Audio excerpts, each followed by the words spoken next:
Doctors and parents, a very good afternoon to all of you. Hope you guys doing absolutely fine. This is Vishnu Kant welcome all in Admission media.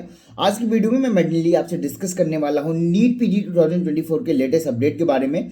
Already हमने previous video में आपसे mention किया था कि आपकी choice filling कब से begin हो सकती है, सीट मैट्रिक्स कब आ सकता है। ऑल्सो हमने ये भी डिस्कशन किया था कि काउंसलिंग शेड्यूल के पब्लिश होने के क्या चांसेस रहेंगे। इस वीडियो के अंदर मैं मोस्टली आपसे डिस्कस करने वाला हूँ फर्दर अपडेट्स के बारे में कि सुप्रीम कोर्ट की हियरिंग पे क्या हुआ। ऑलरेडी आपकी एक एनआरआई केस को लेके भी हियरिंग थी, एनआरआई जो डॉक्यूमेंट्स बनाए जाते हैं उसको भी लेके एक हियरिंग थी। तो इस पर नेक्स्ट स्टेप क्या होने वाला है, चीज़ें कैसे प्रोसीड करेंगे। ऑल्सो स्टेट्स काउंसिलिंग में क्या अपडेट है, अलग अलग स्टेट्स के रजिस्ट्रेशन भी स्टार्ट हो चुके हैं। इन तमाम चीज़ों के बारे में इस वीडियो में डिस्कस करेंगे। उससे पहले मैं बता दूं, if you new on this channel, if you haven't subscribe to our YouTube channel Admission Media, do subscribe it. Also जो हमारा टेलीग्राम चैनल और जो व्हाट्सअप चैनल जिसको लिंक हमने ऑलरेडी हमारे कमेंट सेक्शन में पिन कर दिया है, वहां से लेके आप ज्वाइन कर सकते हो, क्योंकि जो भी लेटेस्ट अपडेट्स होगी, इन्फॉर्मेशन होगी या जो भी इन्फॉर्मेशन बुलेटिन आएगी कंटिन्यूसली हम वहां पे पोस्ट करते रहेंगे। तो उस चीज़ों को ज्वाइन करके रखें फॉर द लेटेस्ट अपडेट्स। अगर मैं बात करूँ काउंसलिंग शेड्यूल की, तो कल के डेट पे दैट इज फ्राइडे पे ऑलरेडी आपका कोर्ट केस हियरिंग है रिगार्डिंग द आंसर की डिस्क्रिपेंसी जो आपकी ऑलरेडी एक PIL फाइल हुई थी, जिसकी वजह से ही काउंसलिंग आपकी स्ट्रेच हुई थी। लास्ट टाइम भी मैंने आपको अपडेट किया था। कल के डेट पे हियरिंग है। मैक्सिमम चांसेस हैं कि before the lunch, otherwise after the lunch आपकी चीजें क्लियर आउट हो जाएंगी।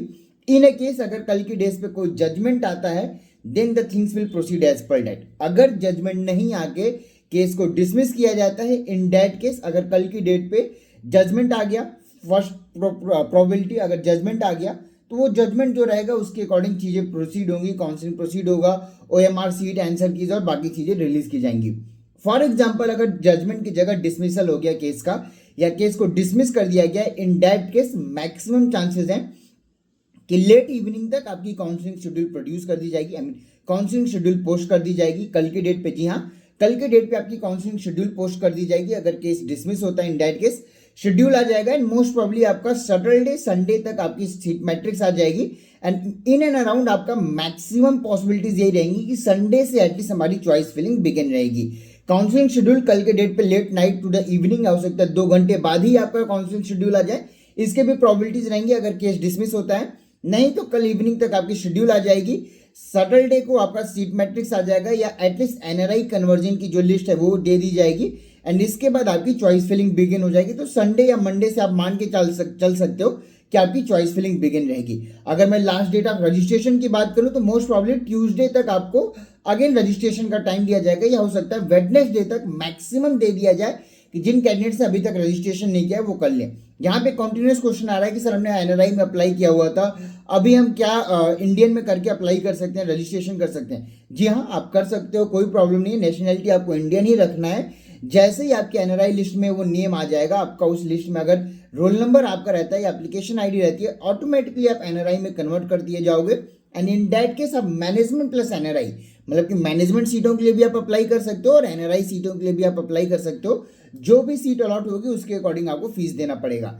यहाँ पे एक जो इंपॉर्टेंट पॉइंट आई है सुप्रीम कोर्ट की तरफ से, उन्होंने ऑलरेडी एक आर्टिकल भी दिया हुआ था जो मैंने ऑलरेडी पोस्ट भी किया था रिगार्डिंग द एनआरआई डॉक्यूमेंट। आज की डेट पे even the government and every each and agencies knows कि एग्जैक्टली अगर एनआरआई कन्वर्जन के रेट इंक्रीज हुए हैं तो ये डॉक्यूमेंट्स कैसे बनाए जा रहे हैं, या ओरिजिनल एनआरआई डॉक्यूमेंट्स कहाँ से आती हैं, या जो ओरिजिनल एनआरआई डॉक्यूमेंट्स है तो आपके लिए कोई प्रॉब्लम नहीं है, कुछ भी चिंता करने की जरूरत नहीं। आप एज इट इज प्रोसीड कर सकते हो, काउंसलिंग में एनआरआई सीटें ले सकते हो, या अगर आप डॉलर में फीस पेमेंट कर रहे हो या जो आपका स्पॉन्सर है उनके अकाउंट से अगर आपकी फीस पे हो रही है तो कोई प्रॉब्लम नहीं है। यहां तक चीजें वैलिड रहेंगी, इसमें कोई इशू नहीं है। बट अगर आपने अपने एनआरआई डॉक्यूमेंट को किसी XYZ पर्सन से बनवाया है, किसी एजेंसी ने आपको ऑप्शन दिया है, किसी एजेंसी आपको ये बोल ले कि आपका पेमेंट जो होगा, ये जो फीस होगी वो डॉलर में पेमेंट कर लेंगे, बिलीव मी ये टोटली फ्रॉड चीज है।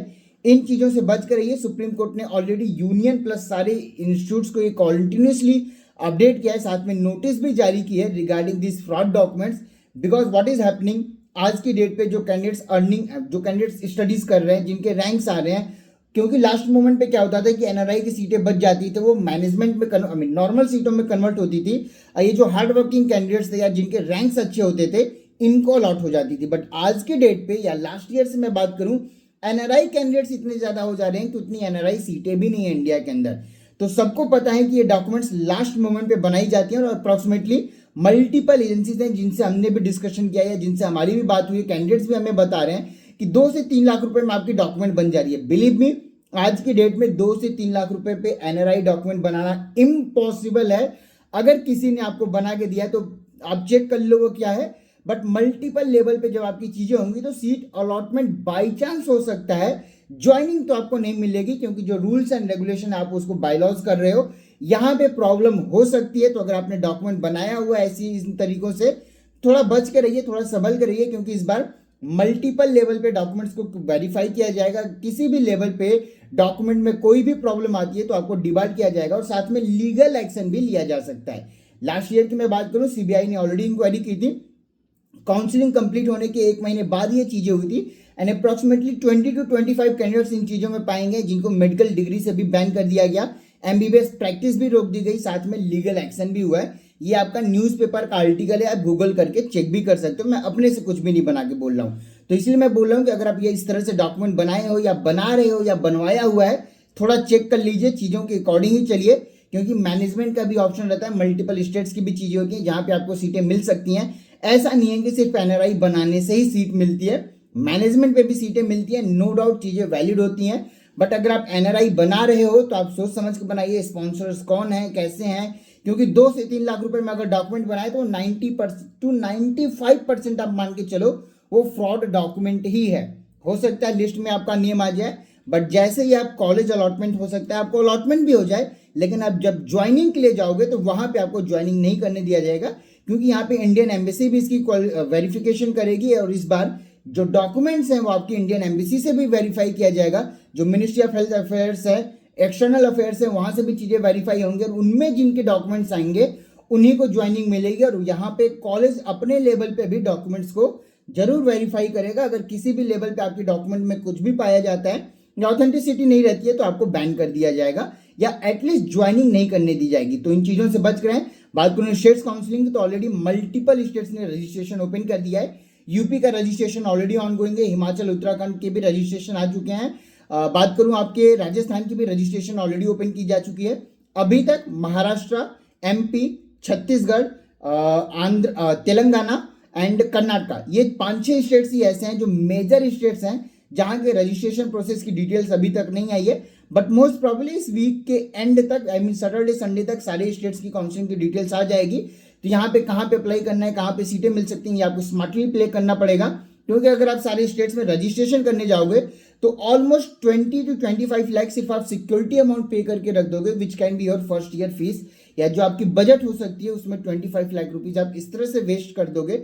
नो डाउट ये रिफंड होगा, but it's not a valid point, या ये आपका स्मार्ट डिसीजन नहीं हो सकता है। आपको डिसीजन लेना है कैसे करना है क्या नहीं करना है। अगर आप यहाँ पे पेड एंड प्रीमियम काउंसलिंग की सर्विसेज देख रहे हो तो आप नीचे जो व्हाट्सएप नंबर पर मुझे कॉन्टैक्ट कर सकते हो। फिलहाल इस वीडियो में नहीं। Thank you so much for watching this video. Have a great day and wish you all the very best for your PG 2024 counselling. Thank you.